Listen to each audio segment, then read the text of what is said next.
Welcome to another episode of the Top Innovator series. It's a pleasure to see you here on YouTube and LinkedIn Live, where we bring you another exciting episode today with our guest, Karina Klever. It's a pleasure to introduce her to you. Karina is the CEO and CISO of Klever Compliance, a consulting firm. Water, eats in water, sleeps in water, but the duck never gets wet. And because the duck never gets wet, they have oil on their feathers. So it just lets the water roll off. And so there have been so many times in my career where I could have really, really exaggerated a position that I could have chosen to take offensively. I could have read into it. I could have been incredibly overly sensitive to it. But working in an environment for over 35 years now with men, it's really not intended many times to be derogatory or, mean in any way or vindictive. I mean, out of the thousands of men I've worked with, I'm going to say 3 were monsters, absolute vindictive, intentional monsters. However, most of the people, they're just being themselves and staying open-minded to maybe thinking that the thing that they said was not an attack on you will really take you a long way, because being that overly sensitive is really not doing anyone any favors. I like the analogy with the duck and having the water pearl off. That's neat. And I get it, what you're saying. It sounds simple, but in reality is incredibly hard, right? How do you do it? So how do you make sure things don't land personally? You leave the table open for conversation, and you ask more probing questions, because it's coming from somewhere. There's been an experience, there's been a dismissive conversation, they've been somehow wronged. They may be on defense or in an alert phase. And so many times people will take a defensive situation and will say things out of self-protection, opposed to actually feeling like they're in a safe space where they can elaborate on their position and talk about their concerns. And that communication and the openness in communication, you are nothing without a team. I don't care how great of a leader you are, if you don't have the folks that are backing you up and are supporting your vision and understanding really how to get to the end goal. It's a matter of patience, and it's a matter of creating a very safe buffer for people to be themselves. Yeah. Tell me about some of the insights that you learned from others on your journey. We all have mentors, we have trusted advisors, people who are at our side and who give us some insights. What was important for you? What were some insights that others shared that maybe even didn't seem right at the beginning, but then there was maybe a moment where you realized, that person might have been right in what the advice was? I had a boss who assigned me to a client. And this was very, very early in my career. Assigned me to a client and said to me, I want you to pitch to me about this client, come back next week. And so I put together this deck and I do this whole thing, and I go to his office and he says to me, that was terrible. Well, what do you mean? I'm an overachiever. He's terrible, right? I take everything literally, and I work 80 hours a week. What do you mean this is terrible? I love it. He said, I need you to work on this again. And so the next week I come back and I present again, and he goes, no, you don't have it. And I said, what do you mean? What kind of feedback do you have for me? So he gave me some feedbacks. We did this 4 times. The 3rd time I walked out of his office, and I never cried much really about anything, but that was just devastating to me. So he was such at a high level, and I really wanted to impress him and get his approval. And then the 4th time I came back and he said, you nailed it. I said, what was the difference? He said, listen, I am going to put you in front of a client, and I need you to know more about that client than the client knows about them. And in order for me, about themselves, in order for me to support your mission and have you in front of them, you need to represent them and you need to represent us in such an amazing good light.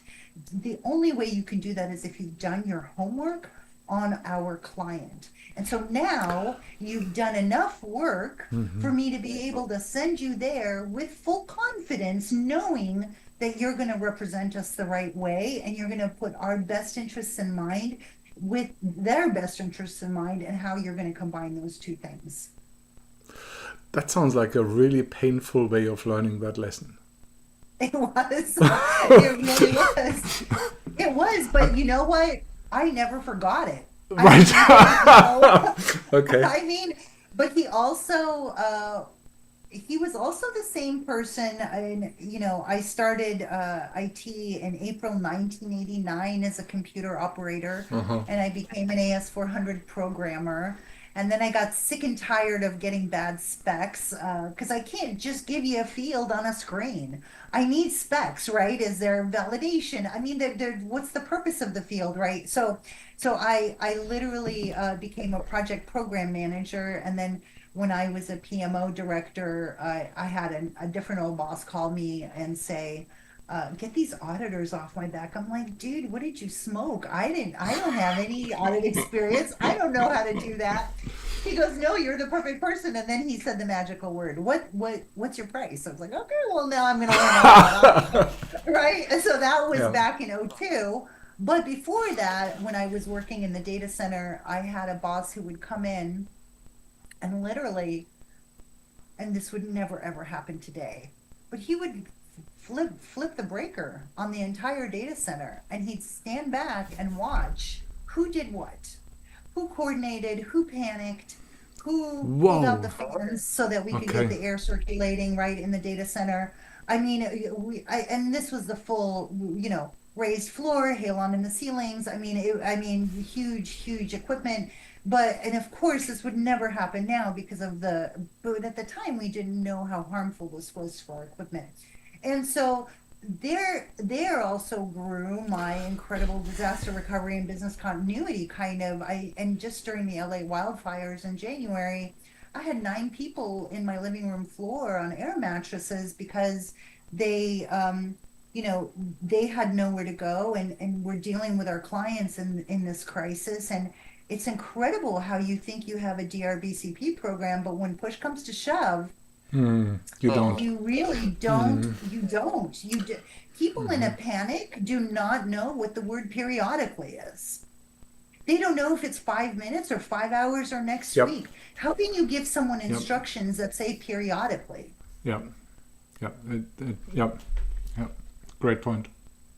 You shared a couple of stories there, and I'm thinking of, so you being put in this situation with the presentation and redoing it, right? Or the other stories with the data center that you shared. What they have in common is that the learning happens through the experience and not by someone saying, this is what I want you to do, right? The person you talked about with the presentation, that person might have been able to tell you the message at the beginning. Chances are you would have heard it, maybe not gotten to the extent that you did, right?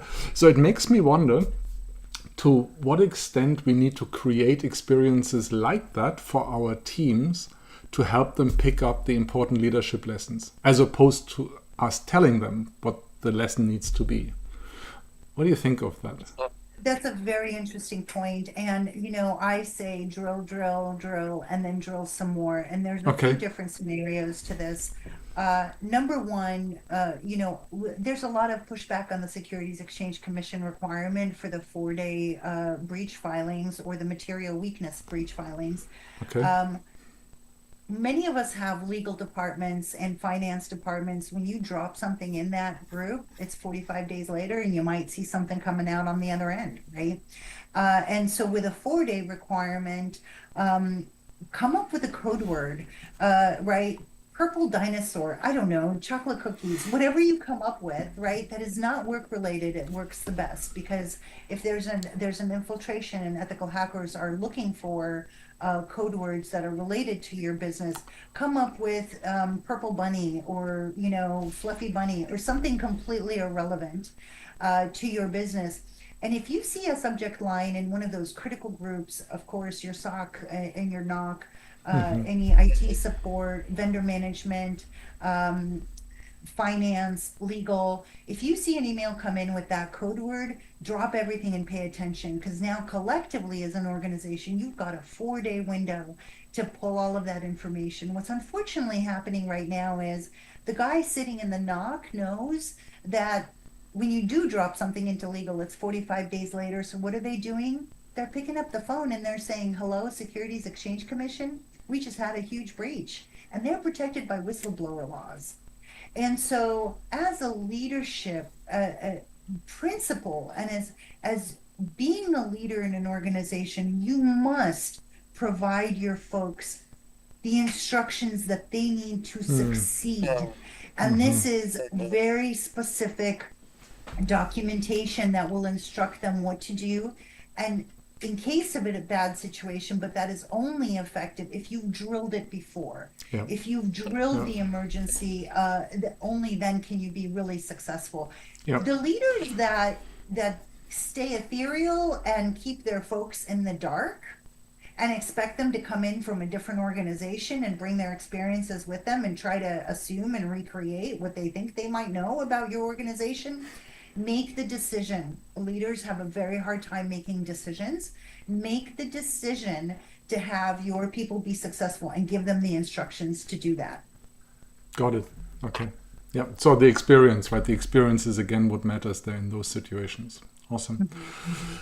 Let me go back to your leadership journey and take a look at the present time. We've talked about the past, what led to today. Let's take a look at today. I'd be curious, what are some of the leadership topics you're working on at the moment? Not projects, not work related, but you as a leader. Where do you see areas where you feel I've accomplished a lot and there is still more, there is room to grow? So personally, what gives me a lot of reward is enablement, right? So to have my team be able to, so that again, it's that disaster recovery. I drive around in a van all over the US and show up in my client parking lots and live inside my van, and I have an office and I have it's like a little mini apartment, right? Cool. Okay. But I have a lot of people cut me off. And when I have that car cut me off and they're less than an inch away from my front bumper, I always think, what's the continuity of the company should something happen to me? And I need to have my staff be able to pick up and be aware of what's happening with each client and how we conduct business at any given moment. And that requires incredible amounts of patience, incredible amounts of enablement. Yeah. Now, there's a bit of a fine line to that, right? Not everyone should have the Uber admin password, but you should have at least 3 people who know how to recover that environment if need be.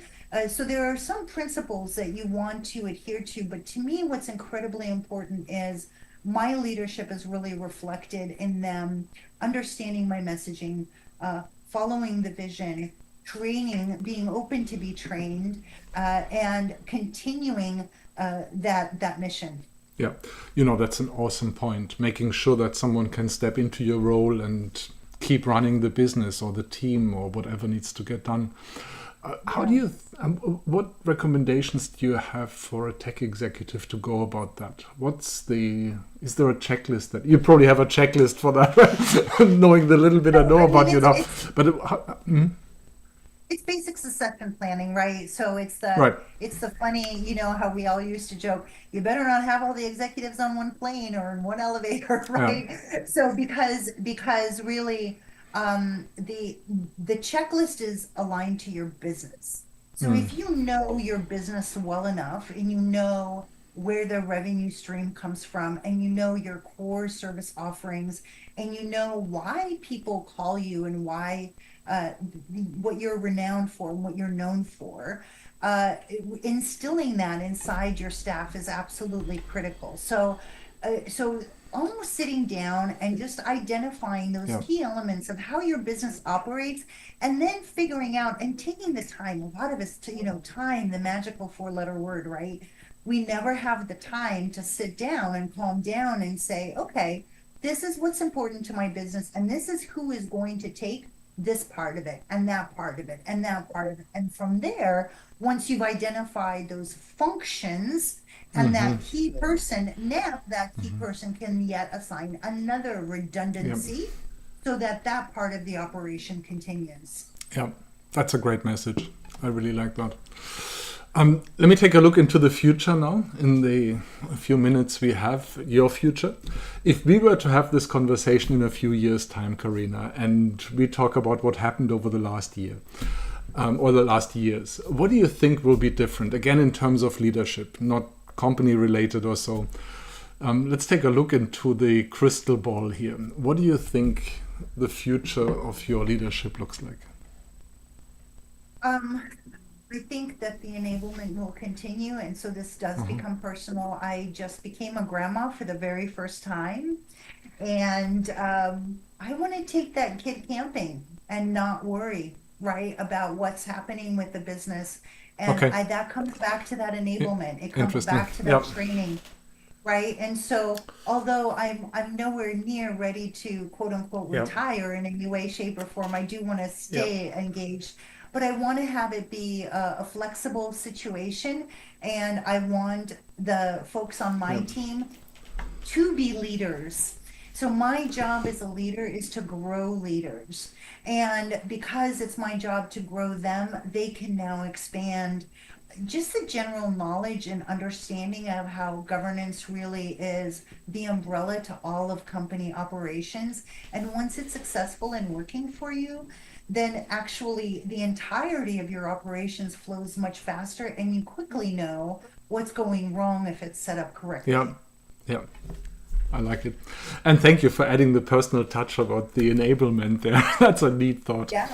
I'm not quite at the point with grandkids, but maybe not far away. So I can see that as well. Let me ask you one last question and then we'll land the plane. You're dealing with a lot of tech leaders, both in your organizations and your client organizations.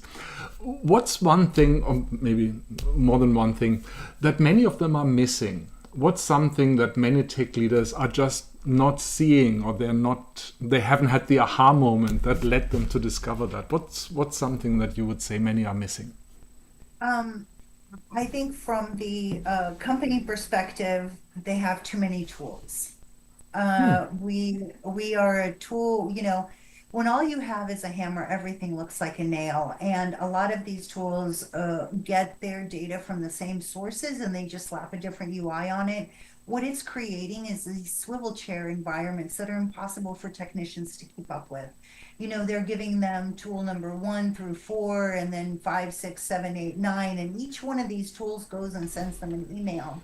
So this versioning control becomes an insurmountable, horrible weight for their environment that no one can navigate through and really understand what comes first, what comes second. So I implore everyone to please take a look at their tool suite and perform a rationalization.